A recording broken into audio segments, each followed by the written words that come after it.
on the free 3.5-hour Project Camelot video that's on my website. You can go look it up. I met this guy in New York. I was stranded at the airport because of the snow. I ended up going to a Denny's. It was the only place that was open. I had brought the Montauk book with me for some reason, even though I thought it was all just a bunch of crap. And this dude walks by in like biker gear and a big burly beard. Big guy. So you like that stuff, huh? You like that Montauk? I said, oh my gosh, this is all a bunch of crap. He says, you know, I used to work for Preston Nichols. What? Preston Nichols is one of the authors of the book. And I just started laughing. I said, look, there's no way that you worked at Montauk, because Montauk is a joke. It's fake. Well, he kept on talking, and the next thing you know, he sat down, and we stayed up all night, and I had like scribbles all over the placemats. And I mean, this guy, and it's a shame that he doesn't want to go public, because I'll tell you, he's got an amazing amount of information. And I didn't go into it very much yesterday. Some people asked me to go into it a little bit more, so I will do that. You have to understand that there is a basic New World Order, an Illuminati, if you will, which is primarily run by the Rothschild family. The Rothschild means red shield, which is all kinds of esoteric symbolism we could go into, which I don't have the time for. The Rothschilds financed Stalin and the takeover of Russia, the Bolshevik Revolution, 1917. They have financed the French Revolution. They financed World War II. They financed Hitler, and they were financing the U.S. So they believe in order out of chaos. You fund both sides of a war, and whichever side wins, you got their vote, because you're their paymaster. You've given them their money. You control their financial supply, which means you can control the government. Okay? And you profit no matter what. Right. And also what happens is that the war stimulates the economy, so you get much more infrastructure and much more buildings coming out of it. That's why, for example, Ford Motor Company was building tank plants in Germany, which is why Hitler's Wehrmacht had the tanks. It was from Ford. When American bombers bombed Ford's tank plants in Germany, Ford personally repaid Hitler so he could rebuild the tank plants faster. Boeing actually was shipping, this has been documented, was shipping passenger airliners to South America, which were then sent to Africa, where they ripped the seats out and turned them into Hitler's bomber fleet. That was Boeing. These are American corporations. The whole idea of these big wars is a joke. It's a setup. It's a game that's played to play off the opposites against each other in the hopes of synthesizing a new world order where we all kind of synthesize. That's why Democrat and Republican is a joke. Okay? They want certain aspects of the conservative Republican Party. They want, for example, the cultish religious aspect, but it's not Christianity. That's why the liberal side is all about being open and being free and not having any of these traditional shackles on you.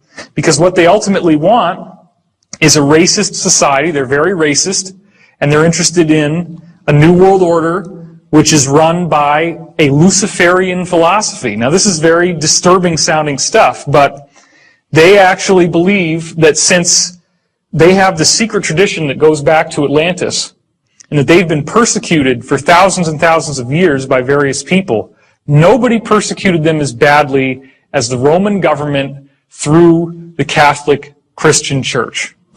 They were tortured, they were killed, so they came to the natural conclusion, you can understand anybody would have done this under the circumstances. What do you think they would choose? They would say, okay, whatever God these guys think is God, that's not the right one, because he's stringing us out on the rack, he's torturing us, he's killing us. Therefore, whoever the Christian church says is the bad guy is the good guy.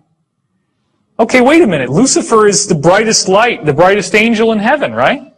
And he's the one that got tossed out of heaven. Well, maybe he got tossed out of heaven because he was too cool, right? Because everybody else in there was a bunch of corrupt shysters. Well, this is actually what the most powerful people in the world think.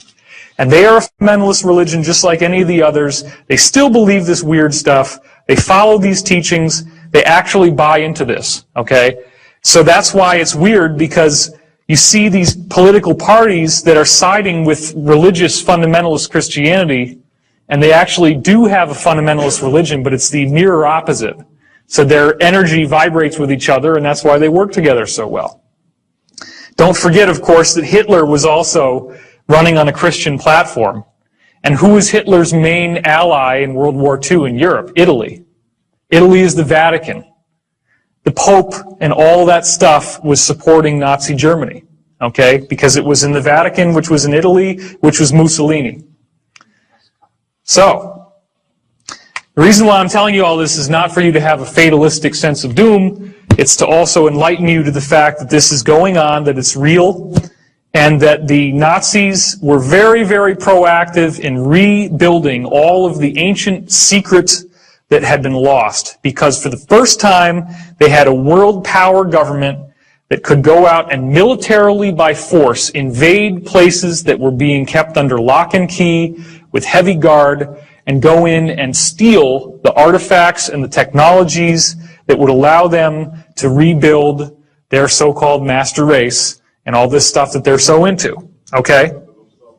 What's that? Raiders of the Lost Ark. Raiders of the Lost Ark, exactly. So, what do you think happens when a UFO crashes in World War II, and the people who financed Nazi Germany, once it collapsed, they're looking for as much technology, as much goodies as they can get their hands on. So what do you think they're going to do when these UFOs crash? They're going to want to rip out everything from those UFOs imaginable and reverse engineer it and make it into something they can use. So what's the first thing that they go for? They take out the chair. Because these UFOs, you're sitting there in the chair and you say you want to go somewhere, you meditate on it, and a vortex opens up in front of the ship and you fly through it, and you pop through a wormhole and you end up somewhere else. Okay? So that's what the chair does. The chair is the interface with your consciousness. So when you understand that your consciousness is interfacing through the chair, that helps you get to a point in yourself where you can see that the chair is a psychic amplifier. That's what it does. The chair's function is that it takes your natural, innate psychic function and makes it vastly more powerful. People may not know what the Philadelphia experiment is. Oh, the Philadelphia experiment was the result of the testing of high-energy arc welding on the creation of very large battleships by the U.S. Navy in World War II, surrounding Norfolk Naval Air Force Base, which I used to be right near in Virginia Beach. What they found was that when you got this high energy, this was the highest arc welding ever done, like a big bolt of lightning. And it pinched time-space into space-time. So you get this black hole in the room. And then actually they were having tools disappear. So the tools never came back, and they realized there's something here we can use, and they actually designed it into something that they put on the ship in the hopes that the ship would be able to be invisible, like the tools became invisible. What they didn't realize is that they were going to jump from one place to another, and it had a devastating effect on the crew. Anyway, I don't want to spend all of our time just going through this old material, so we're going to get back to the chair. We're going to get back to the point that they could actually create a wormhole with the chair, with the psychics exercising their consciousness in the chair. They had help from, apparently, ETs from Sirius in designing the chair. And the chair allowed them to send people through time. There were multiple wavelengths that the chair cranked out on graph paper. Okay? Some of those wavelengths were corresponding to a natural 20-year harmonic in the Earth's vibration. And that 20-year harmonic, as it turns out, if people were moving through time, which is one of the things they found they could do, is send people through time, this wave would tell you exactly where you were in time, depending on where up and down it was. So what they found that was so bizarre was that at December 21st, 2012, they could calculate it down to the day, that's how precise this was, that for some reason all the graphs, all the waves would go into a complete flat line. They no longer moved up and down like before. They went flat for like 7 or 8 seconds. So then they're asking the guys that went through these stargates and were traveling into the future, what happened to you? Every single time that somebody tried to hit 2012, they said the same thing. there was this thing they called the bump. It actually hits you like a bump. You actually feel like you've slammed into something. And as soon as it slams into you, you have the most incredible religious experience you can imagine. Cosmic consciousness. Your consciousness just blasts into this wonderful place where you have awareness of no space, no time.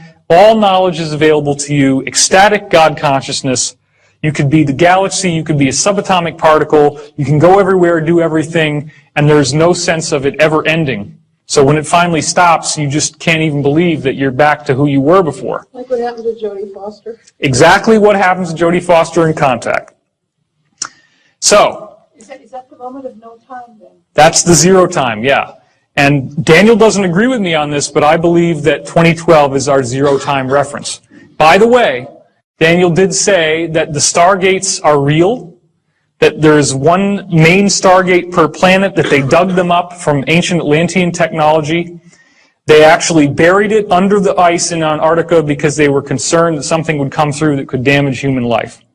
So that is real. Stargate SG-1, all those television shows, of which there's 10 seasons, the first and second year of Stargate SG-1 are remarkably loaded with real stuff. And there's even an episode of Stargate called Wormhole Extreme, and you remember that one?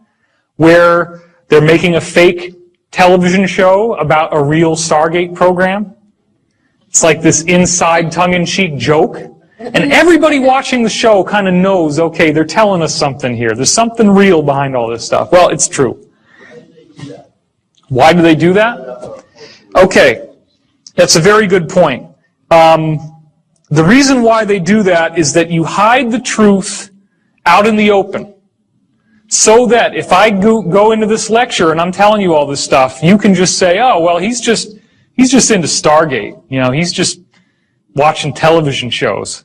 But in fact, this was really cool. One time, I was sitting down with Daniel one day, and we're talking about the looking glass. And this has a little orb that appears when you're looking at a particular place, and it's a ball of light. So they gave it this really weird name. They call it an outer band individuated teletracer. Okay? Outer band individuated teletracer. And they shortened it to the word OBIT. Outer band individuated teletracer, an OBIT, right? So then we're thinking, all right, this is what they always do, right? They hide this shit out in the open. Let's go Google outer band individuated teletracer and see if there's anything there. I couldn't believe it when we went on Google after he just told me this. He had no idea either. And boom, Outer Limits. There's an episode of the Outer Limits called Outer Band Individuated Teletracer. Wow. And it's all about this stuff. There was a show, he was actually really interested in me too, because I seem to have some sort of psychic connection to these things. He says to me one day, what do you think a TVG is? I said, time vector generator. How did you know that? You're right. I don't know. Yeah. So I did not go to Montauk. I've never sat in the chair. Somebody asked me that. Were you in the chair? No. I was just very, very fortunate by some kind of crazy synchronicity to meet this guy. I wish he would go forward, but he doesn't want to. He did tell me, by the way, that they have found life on other planets. He said that the moon Io around Jupiter has little creatures crawling in the rocks. He said that Mars once had a civilization, that they've actually had astronauts on Mars, that they have a photograph that he saw of these astronauts waving with a big pyramid next to them. They actually have underground bases on Mars. There's a technology we've learned about from other witnesses now called a jump room, where you walk into the room, it's like an elevator, the doors close, you suddenly feel really sick to your stomach, the doors open, and boom, you're on Mars. Just like that. No time has elapsed. So these technologies already exist. And I would certainly like to have one. It would be a lot easier than taking an airplane flight. You can get over the stomach thing, I guess. So, again, all gate travel is much better than using a ship. It's a much preferable method than traveling by a spaceship because you go a lot faster and you go a lot farther. And you can reverse engineer it by taking the seat out of the ship, which is what they're doing here. So, have these seats ever showed up in film so that they can hide it out in the open? Well, check this out. There's your seat. Now this one doesn't actually have any consciousness interface, but some of the other ones do. Total Recall, Jump Rooms to Mars, Civilization on Mars, Underground City, Pyramid at the end, and once again you have a chair that has a strong effect on your consciousness. In Stargate SG-1, they have the Chair of the Ancients, and O'Neill sits in it, and it activates and amplifies his consciousness, which allows him to defeat the evil fleet of the Goa'uld by shooting balls of light at them. Minority Report. Here you have people sitting in chairs, floating in water, and they are psychic, and it is amplifying their psychic ability, which Tom Cruise is then able to manipulate on a screen. One of the things that Daniel told me is that out of all the waves that this chair cranks out from the ships, that it also includes visual images from your pineal gland. And they can space them out and look at them just like in the movie. So this may have been designed to set the precedent so that someday they could actually create a department of pre-crime. Now what also is very interesting is that the witness testimony we have of people going through these wormholes shows us that it looks like little light bulbs lined along the sides as you go inside. So that right there is not an accident. We've already got pre-crime in Britain. Really? Jim Mars has been talking about it. Oh, how about that? Jim Mars has been talking about pre-crime in Britain, he said. Okay, X-Men is another one. You remember Cerebro? Where he wheels up to this thing. This is actually the antenna at Montauk, except that it's a octahedron, 2 Egyptian pyramids base to base. But the same basic idea. There's a chair in there. You put this little helmet on. This is where you sit. And then it amplifies your psychic ability. That's what allows him to be able to find the missing mutants when they go missing. It's what allows them. Remember that one scene in X-Men where one of the whole movies actually, the plot is that there's an evil force that's going to harness his consciousness to get him to run the chair and basically kill everybody who's a mutant on the planet with the psychic amplification. So this is all based on this real technology. Now here's what was strange. This 20-year loop has a bad side effect. When the Philadelphia experiment happened 20 years ago, there was an enormous amount of energy released. That energy reflected through the time domain. It got stuck in the time domain. An enormous, almost a nuclear release of energy was caused in the Philadelphia experiment, or the Rainbow Project, in 1943. There's a 20-year harmonic, and during certain favorable points in the harmonic, if you have a huge energy release, you're going to get another one down here, and you have a conduit or a gateway between those two areas. Okay? This is bad. We don't like this. This is called a rift. It's very dangerous. It's very serious. 1943 created a rift 40 years later with 1983, I guess somewhere around here. And 1983 was when a creature got through, August 13th, 1983, and trashed the entire base. And destroyed the Montauk base, destroyed the chair. It just so happens that Daniel called in sick and wasn't at work that day. So he didn't get mind wiped, so they didn't erase the memories out of his mind. So he remembers everything that he learned and everything that happened when he was working on this base. Somebody has a question. I just heard it in my head. What kind of creature?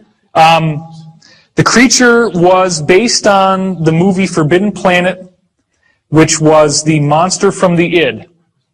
The secret that Daniel knows, because he was in contact with the guy running the chair, Duncan Cameron, is that they were very pissed off at these Nazis. They did not like the Nazis. They didn't like what they were doing. They thought they had too much power. They thought the potential to misuse this technology was much too vast. And they said, we need to figure out how to stop this thing from going on. They created the monster with their own thought. The official view is that it's a rift and that some interdimensional monster came through. The reality is they took advantage of the 20-year harmonic, which they knew would have that energy, and they used it to create that monster to kill the program, and it worked. So that's the truth. What's that? They would be the, what you would call in the Stargate SG-1, the Tok'ra, the inside people who are not going along with their bosses, but they're rebelling, the white hats, so to speak. So, Hold on real quick. I'm Daniel is the burly guy you met and knocked out for Dan Burrish. Daniel is the burly guy that I met. He named himself after Daniel in the Stargate series, Daniel Jackson. Is he okay? Are you sure he's okay? I mean, I'm sure that he's okay now. well, He's in seclusion. I haven't even seen him in 2 years. He usually lives out in the middle of nowhere. He doesn't like a lot of human contact because he's been psychically trained. He was measured as a P7. He had a special psychic gift called a conduit, which allowed him to feel other people's emotions and thoughts very, very strongly. And as a conduit, he was able to take, like did everybody see the movie Powder? He could do just that. In fact, it's possible, because he was the only person they ever found that could do that, it's possible that the movie Powder was written about him. I don't know that for a fact, but it's possible. He also has some really weird stories. He said that he was accosted by a gray extraterrestrial when he was in his remote location, and he shot it with a shotgun. And he said that they found out in these programs that the extraterrestrial physiology is like a vegetable and not like a body. So you can shoot them and they don't get hurt. This thing, and it just sort of kept walking. Very weird, huh? So yeah, and that's what's so strange is that when I was in high school, I wrote a story about a guy who shoots an extraterrestrial with a shotgun. And we started to find all these weird correspondences. The first time I took LSD, and I have done acid, I did 20 some odd trips. I had a very strange experience.